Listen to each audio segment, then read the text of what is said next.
Can you hear me okay? Can't see anybody. It's Yes. Nancy Harvey. And yes, we can hear you okay. Nice to see you. And your panel is in the room as well. They're sitting behind the screen, so you won't be able to see them unless you would like them to move in front. No, it's not a problem. Okay, great. Well, I'm going to introduce you. Hi, everybody. I'm Nancy Harvey from FIA. I'm an access partner up in Northeast PA, and I am pinch hitting today. Baseball term, I'm not very good at that, but I am going to introduce Carrie, and then just when there's about 5 minutes or so to let you know about wrapping up. And Carrie Knighted is with Sally Mae, and she joined them in 2007 and is a director of relationship management and assistant region head. She works with colleges and universities, high schools, students, and families in Pennsylvania. She has prior experience in the financial aid offices at Moravian University and DeSales University, and brings a passion for helping students achieve their educational goals. Carrie resides in Bethlehem, Pennsylvania with her husband and 2 sons. And aside from Carrie, we have 2 school representatives from Ursinus College that is here to help Carrie with today's presentation. And today's presentation is about the student experience, so just to make sure you're in the right spot as well. So thank you and enjoy.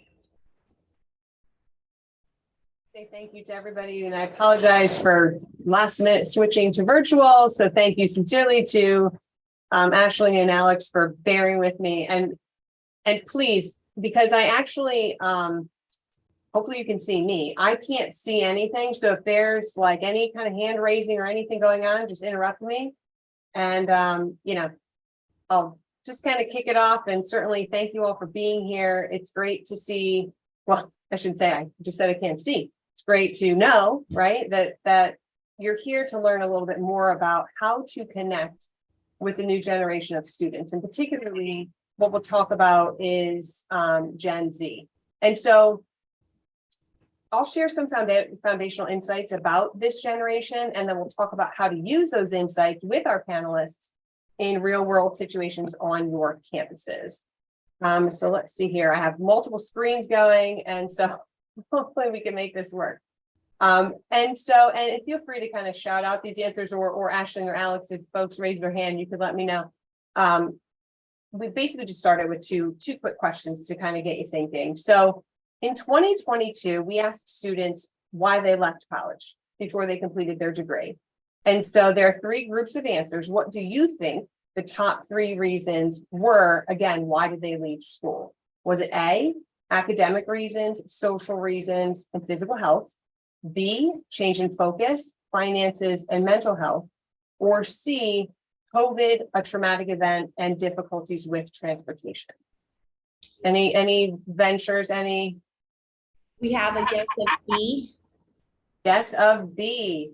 We have a really great audience, you know, so yes, it is B. Students said that they left school because of a change in focus, followed by financial reasons and mental health. So the second one, true or false? When students were asked, again, these are students who left school, what would have helped them to stay? Nearly half of them answered additional financial resources. Is that true or false? True. Yeah. This isn't going to surprise certainly anybody in this room. Nearly half of those who left school say that more financial resources could have helped. And I want to also caveat, the financial resources that we describe here is not solely money. This is also access to literacy resources and education. So it's not just, oh, more money would have helped me, but more educational resources are combined with that. And then you actually do see that mental health piece coming up again, and we'll touch on that. But again, that's something that students indicated would have helped as well. And so as we kind of kick this off, it is important when we're trying to understand a new generation of students, we have to take ourselves out of the equation. So certainly as humans, it's natural to bring our own experiences, our own views to discussions like this. But what we ask of you today is essentially, can we each distance ourselves from the preconceptions that we have about Gen Z? Can we look at data, right, objectively without responding emotionally? And again, can we just put ourselves in the shoes of someone else and empathize with them without passing judgment? And I will acknowledge and caveat, we certainly understand that there is a need, there's a balance between focusing on students and focusing on parents, because we understand that parents, of course, are an influential role that they play within their students' college experience, particularly with the paying for college experience as well.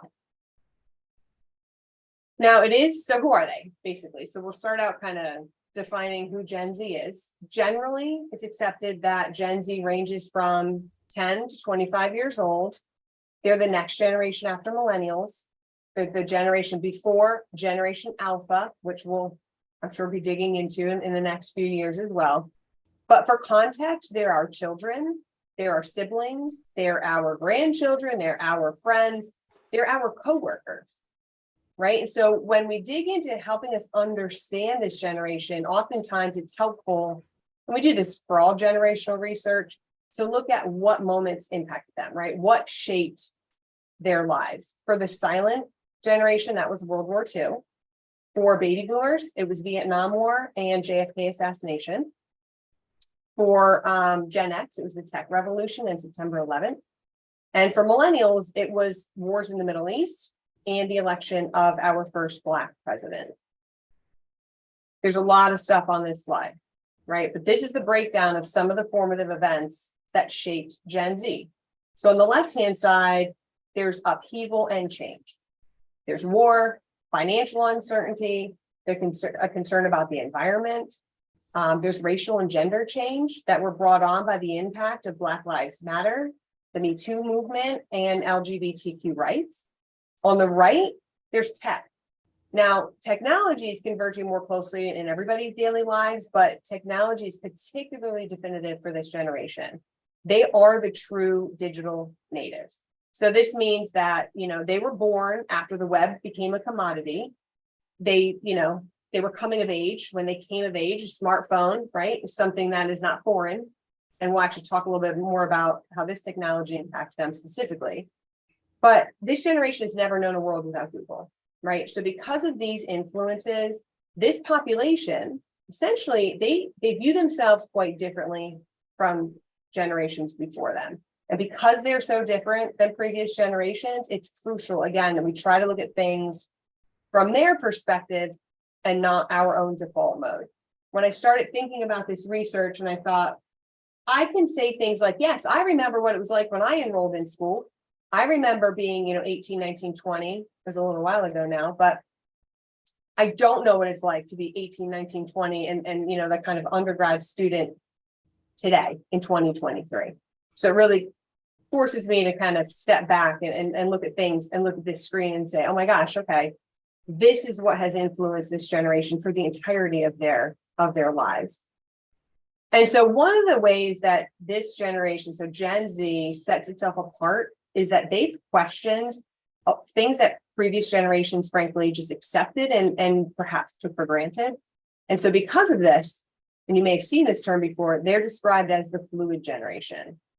And we'll talk about these things, but they have high expectations. We'll talk about the impact of those expectations, how much data that they're exposed to all the time, what they do with it, right? How can they distinguish what's real and what isn't? And then how do they get cut through all of that clutter? So I mentioned the fluid generation. So essentially what exactly does that mean? But this generation is not as bound by expectations as recent generations. The lines of demarcation have blurred. They're challenging once accepted norms, right? Race, gender, geography, and how those norms shape and those characteristics basically shape an identity. They feel more free to create their own identity based on what they want. They're less impacted by the generations before them in judgment, right? They're less impacted by the judgment of others. And you can see here, so Gen Z is the most racially and ethnically diverse generation yet. I mentioned geography. So if you think about geography, that isn't a limiting factor for them any longer. They can work remotely from anywhere. In many cases, they can study, right? They can enroll in college courses remotely from anywhere. And their dating pool, it's as large as the user base of the dating apps that they have, right? So geography doesn't define this generation as previous generations have seen. Again, they feel more comfortable creating their own identity. They're less impacted again by that judgment. And the one way that they do this, so the one way that they create and express their identity is through associating with brands that they feel represent them. And social media has given Gen Z a tremendous amount of access to brands and therefore more options, right, for self-expression. And when I mention brand, I also include in that your institution, right? Brands are not just, right, the brand of coffee you like to buy, or, you know, your business partners aren't the only brands in the room, right? Your institution is considered a brand as well. And that'll become important as we kind of dig a little bit more into this generation. Any questions or anything before we kind of jump into some insights? We're good to go. Thank you. So again, we defined really who is this generation, right? We provided that sort of base. And so what we'll do now is talk through 5 insights, and I kind of touched on them very briefly in the beginning. And the first of which is that Gen Z expects that things will be easy, intuitive, and customizable. Now, again, this generation grew up in a hyper-connected world, right? With these things in their hand. Frankly, they just expect things to work. They want things to be intuitive, and they want to feel as if things are built for them. So there's 2 forces at play here. On one hand, members of this generation see themselves as unique. They notice, they appreciate differences between themselves and others, and they celebrate those differences. They expect companies and institutions alike to act like that as well. They want to know, they want those companies and those brands to acknowledge that they understand who that student is, who that person is, and they want to be treated as individuals. Now, on the other hand, they're growing up in a time when the user experience, right? So we think about technology, think about websites, your social media accounts. This has become a source of competitive advantage for companies. So technology has basically offered a level of personalization that we didn't have it before. And so that customization, while wasn't possible perhaps in the past, becomes a differentiator for different brands and companies. And so as a result of these 2 forces working together, 2 in 5 members of Gen Z are willing to share their personal data to enable that personalized or that customized experience. And that's something that when you look at baby boomers and Gen Xers, they aren't as willing to do. More than half of young people are willing to pay more for products and services that are built for them. One size fits all solution just isn't appealing to this generation. They do prefer to have that experience across multiple channels as well.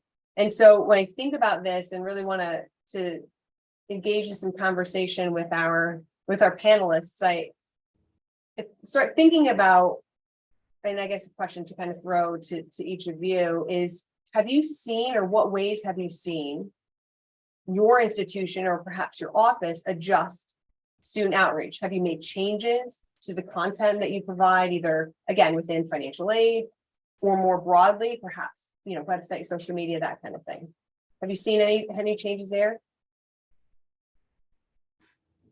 We just added a video to the award letter because we assume that we're overwhelming and they don't want to read any of that, so we can get to them faster.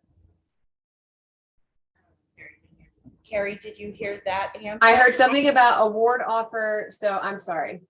The school person indicated that they added a video to their award letter because of students not wanting to read and it be something interactive for them.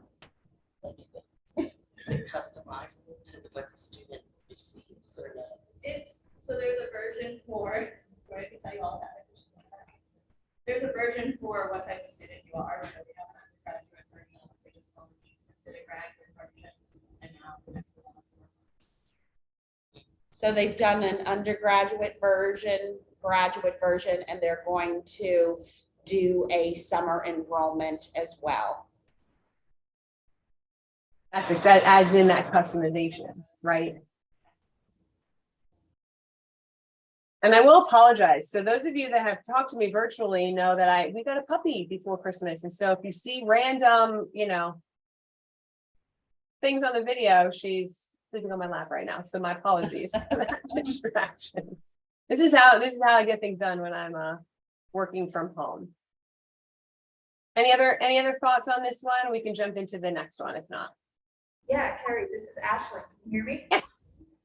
So Sinus started using a texting platform. And I think that students are so used to being spammed through text that they don't understand we're actually talking to them.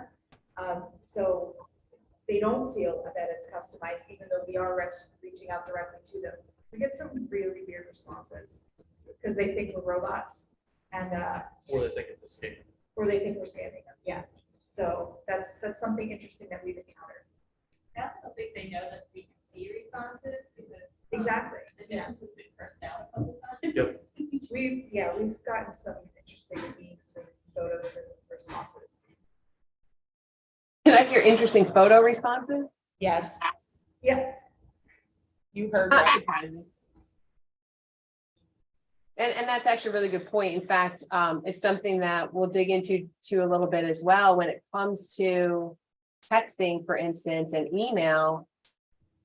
Texting options are relatively new, right? On a broader scale. So it's really interesting that you've seen, the kind of the caveat to that and not feeling as personal because they think it's just a bot, right? They think it's just a chat bot that's answering them and it's not an actual person. So it's interesting. I was just gonna ask, we are looking at doing one as well at our school. So that's a really interesting perception that I would have never even thought of what their perception of it is. Any tips to help that so they understand that it's not just a chatbot or spam? Yeah, so ours is like 140, 160 characters max, so you kind of have to get the message out there as quickly but as thoroughly as possible. A good amount of time we're using it for like missing documents or potentially a balance that might be, overdue. I would say that getting the best amount of professional wording to make it feel genuine, but in like a short amount of time, maybe 2 to 3 sentences, while also maybe doing a sign off Alex financial aid to make it feel like it's a genuine outreach. Then, hey, contact financial aid, you have a balance. That could be, read as scam likely or whatever the case is. Just like a new version, seen as like a new version of the scam, but that. I feel like your comment sign off Alex is important. Yeah. because we see that even in email too. Yeah. Signing financially is very different from signing. Yeah, if I did Alex SFS counselor or something. to Then that they'll effect, call, it- they'll it- be like, oh, yeah. Alex just texted me. Yeah, it at least gives you the credibility if they're gonna call and be like, yes, that was me 5 minutes ago. I'm just following up on my side. Did you notify the students? Because I think what we were thinking of doing is notifying the students in advance. We're gonna use Signify. I don't know if people are using it, but to let them know that this is what's gonna come. So that way, maybe that would help with some of the possible spam.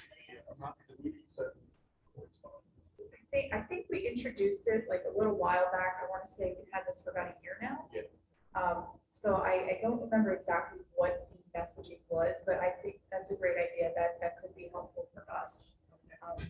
Because, a year in, it's still relatively new for a technology like that. At least, Ashley, who are you guys using? Cadence, Saunders? I don't know which one it is. Yeah. So I was just thinking about emails, that's like old school to them. Oh, They right. don't even want to look at an email or anything, Right. so, and I know our admissions uses texting, and we were actually gonna try to do something. I'm coming from a community college where they they will file the FAFSA 3 weeks before school or 2 days before school. So, you know, we're trying to get something out there via text. They have to get- Maybe even introducing, like, we have this messaging system that might contact you at like Yeah. an orientation or like a visit there, whatever the case is, to kind of get that. So do you have like, within this texting tool, are you able to break out populations to send different messages to, or so like you can split it based on the person responsible for that alphabet range or something? Like Yeah. for missing information. Yeah, we all have our individual inboxes for the texting platform, and then there's the group office platform, You can also time it, so you don't necessarily Friday at, text. yeah, Oh. it's the Friday at 4:30, you can set it for 4:30, you know, you're out for the day. And then they'll see it, and that'll get a dialogue going for the next week potentially. Oh, okay.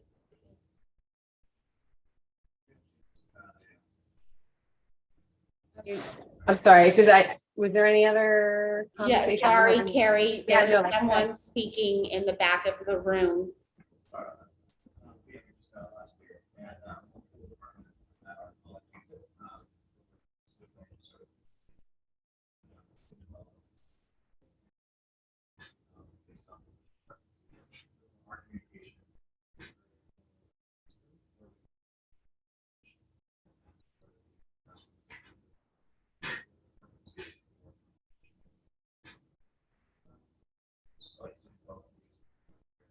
And that's the sort of thing. So. Which department is more conversation, like versus more.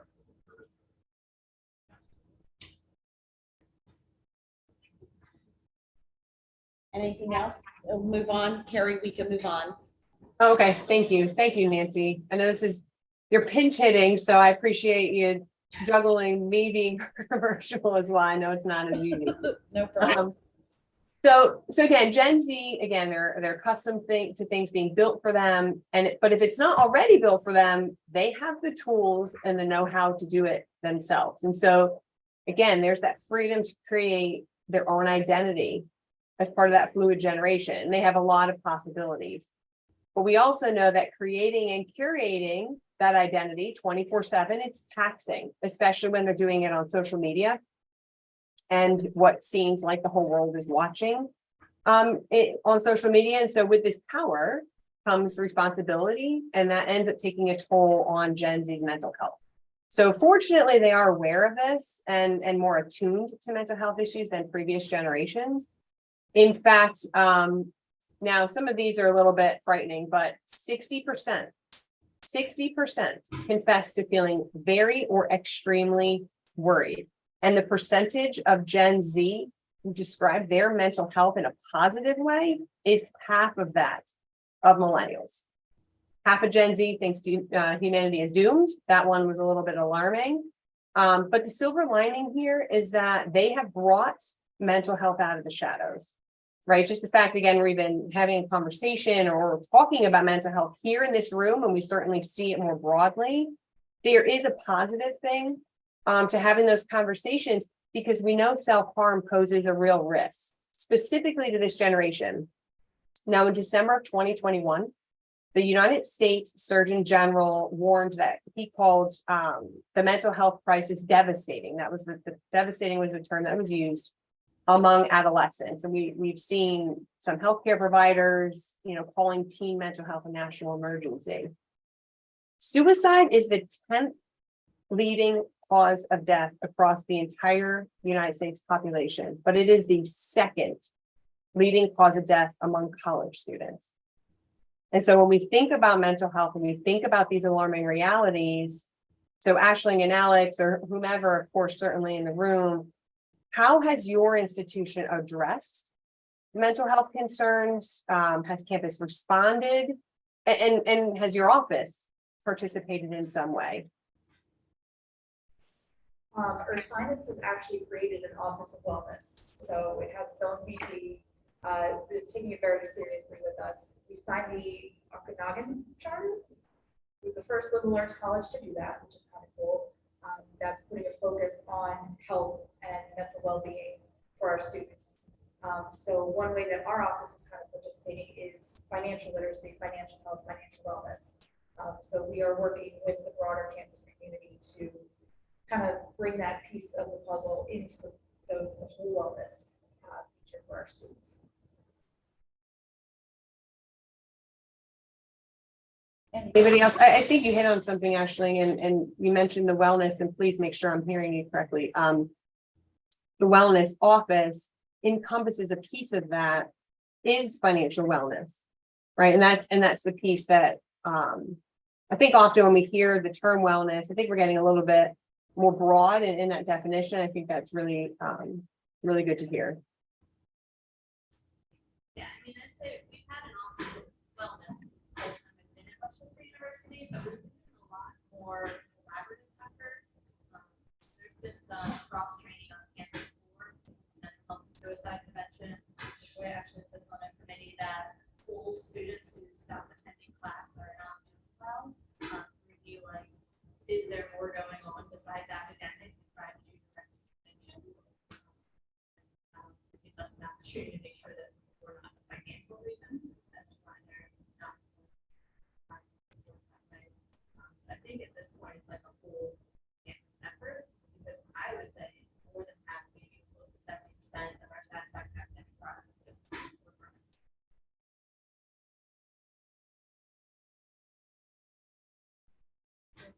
It's sounding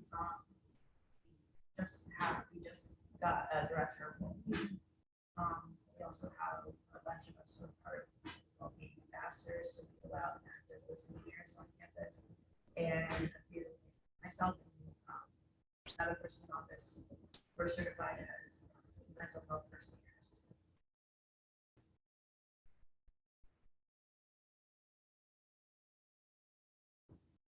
Okay, Carrie, I think that's it. We can move on. Thank you. The next one here is that Gen Z is accustomed to having data at their fingertips. But that presents a challenge in and of itself, right? Figuring out what's trustworthy and how to use that information. I mentioned smartphones a few times. You think about in 2010, 33% of teenagers in the United States have a smartphone. Today, that's 95%. Right. So that means, and we actually know about 2/3 of Gen Zers say they're online constantly. Similar portion are using multiple devices at the same time. So they have more access to information, any type of information at their fingertips, and frankly, with minimal effort than ever before. Now, this generation is amazing. Like, they're very good at finding what they're looking for. They're good at figuring things out. I'm not going to lie. I have 2 of them that live in my house, and I ask for help often in helping me perhaps do some things. In most cases, they want to self-serve, right? They want to do things on their own as much as possible. And so this access to information, they're always online. Again, they're using multiple devices. They're switching between them seamlessly. It's important, particularly for each of us, right? Even within the campus environment, that the experience that's delivered to them electronically is seamless across campus. So the look and the feel, the features and the content. So think about different websites, right? Your office may have its own, right, dedicated page. Do you control the content on that page? Do you have one webmaster, right? You have to send all of your changes to, and it takes an eternity to get them done. There's a reason for that, right? It's to have that feel, that consistency in all of those touch points. The same goes for social media. And so, Ashley and Alex, the question I have for you is, how have you seen your institution work towards providing kind of that seamless experience for this generation? Do you work closely with offices to ensure consistency and alignment, again, whether that be through social media posts or your website? Yeah, I guess this is more of an Ashley, but with our, Facebook pages and our, I guess Twitter, pretty heavily. We provide scholarship opportunities that we're getting down the line. I know I have a couple of email prompts and signatures that have multiple resources to try and provide students as much outside scholarship and info so they can apply to. I always recommend that they keep their, their high school works on file in case these scholarships that they're applying for want some sort of piece of written work. So that's one part of what I would say. Yeah, and then to kind of streamline things and with feedback, this is more of our IT department. But I know our website recently going to undergo another change, which is going to be a huge undertaking, but they've recently updated the student portal, if you will. It used to be, I think the problem they were saying was there was too many clicks. It took them too long to get to where they wanted to go. So they streamlined it. They took away some of the boundaries, I guess you'd call them, and they made it fewer clicks, and it seems to be going pretty well, I think. The students use their portals as they, most of the time they use them as they should. But of course we don't, of course there's always going to be some students that don't want to do that. So we're still working on those. I guess when I think about this too, the key, you don't want a student to feel like they're visiting 7 different departments' web pages, right? Or portals, or, there's consistency in the way information is presented to them. Because again, they're looking at it and consuming it all the time. And again, I know nobody in this room is IT specifically, but this is just one of those things that the constant access to data has provided, or we'll call it an opportunity to be consistent in the way that we streamline, kind of our digital footprint. We're good to move? Yeah, Carrie, we're good to move on, and just so you're aware, we're within the 10-minute mark. Perfect. This one we actually talked a little bit about. So how, again, they've got data at their fingertips. How do they distinguish the truth from the noise? And I think I may have heard, I think, Alex, you may have said something. I don't know if the word you use is authentic, but they believe in things that they judge to be authentic. And so they combine 3 things to determine, what is authenticity. It's good intentions, it's words that express those intentions, and it's the actions that live up to those words and intentions.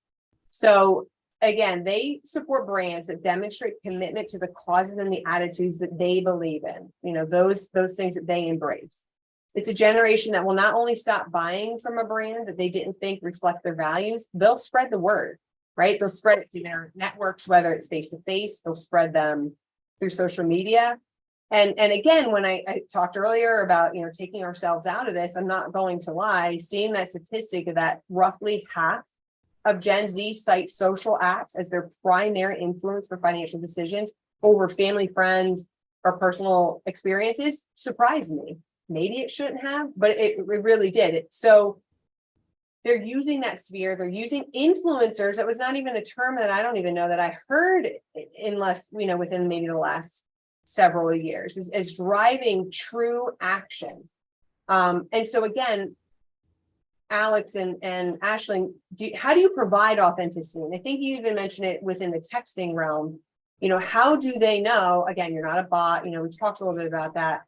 You're having conversations and you're delivering information that isn't always information that they want to hear. So how do you provide an authentic view so those students certainly come and trust you? For me, a lot of the time I have conversations, which are good conversations with parents and students, and a lot of time either or might come to me and say, my neighbor, my cousin, whatever the case is, told me this about the sub and non-sub loan, told me about repayment of this.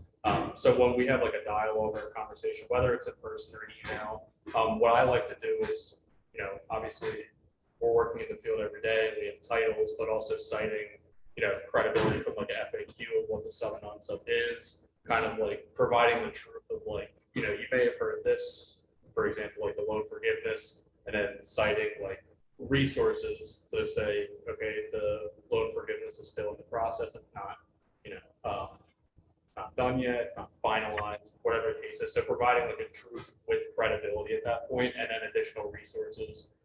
For example, in emails, I might cite, check out this webpage for additional sub on sub FAQs, interest rates, etc.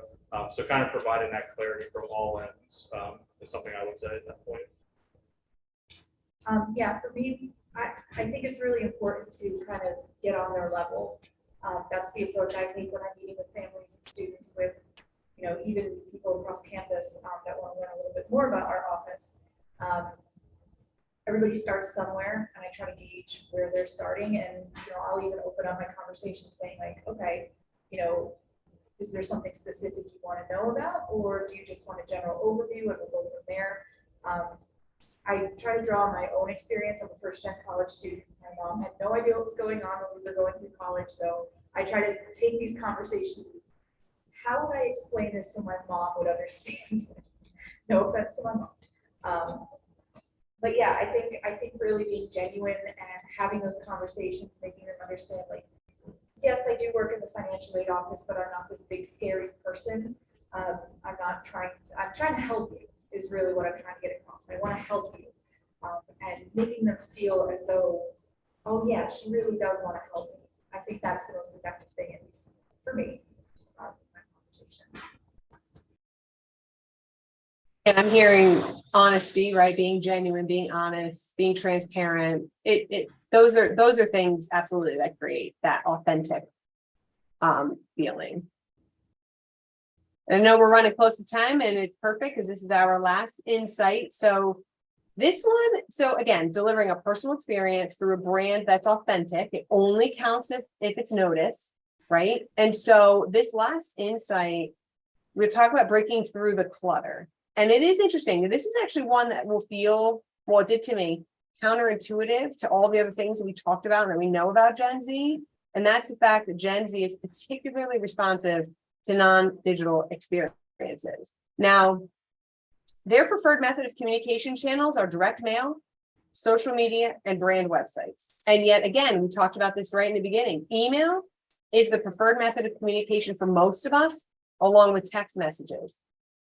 I don't know if it's just my own Gen Zers in the house, but if something came in an email, I have to ask like 7,000 times, did you check your email? Did you check your email?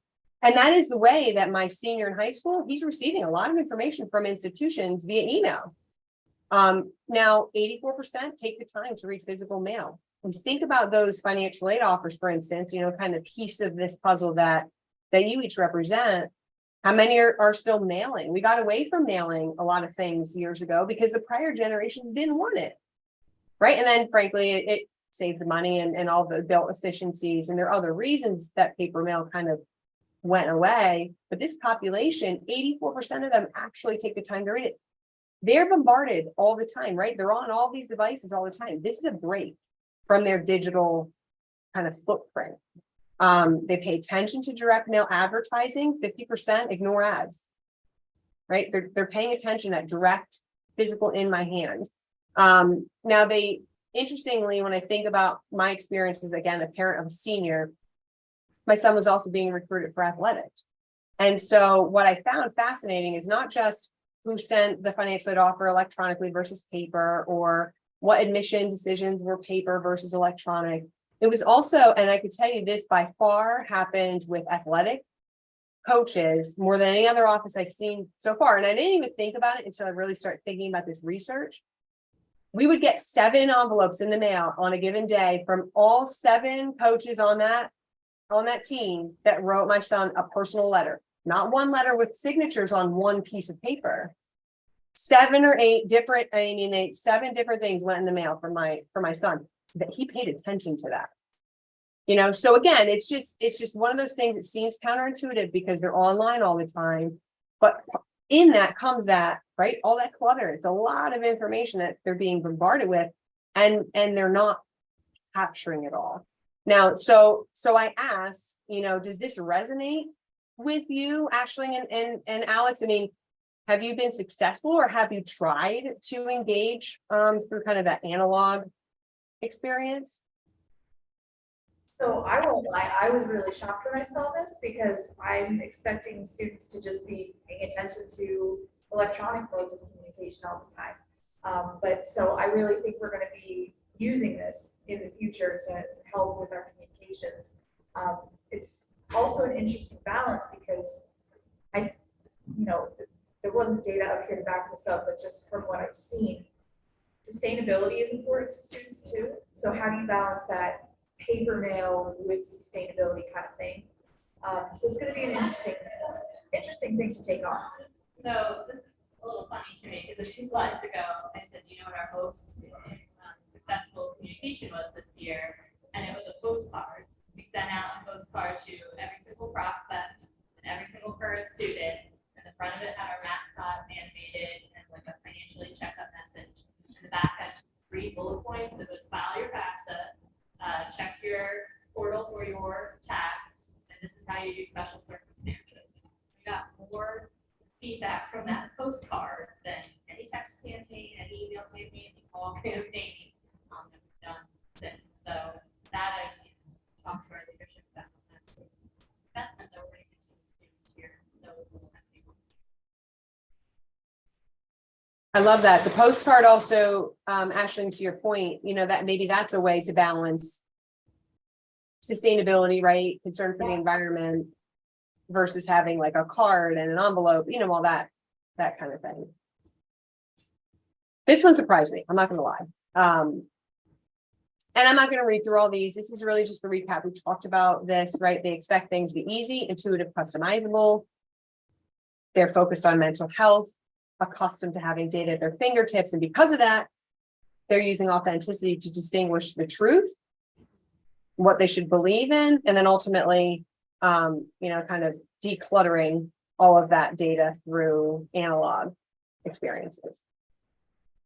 I hope this was helpful. I mean, again, I know we kind of, just kind of flew through a few high-level insights, and I do apologize again that I couldn't be there in person like I originally intended, but I do hope that this was helpful. I appreciate everybody's willingness to participate, and certainly to Ashley and Alex for being there again, to kind of represent in person, and I appreciate your insights as well. Thank you, Carrie, and thank you, panel, and hopefully you all benefited from this. And I know the presentations are going to be on the PASPA website at some point. So this concludes this presentation, and if anyone is doing the 529 plan, that's in here next. But otherwise, enjoy the rest of your day, and we'll see you around the hallways.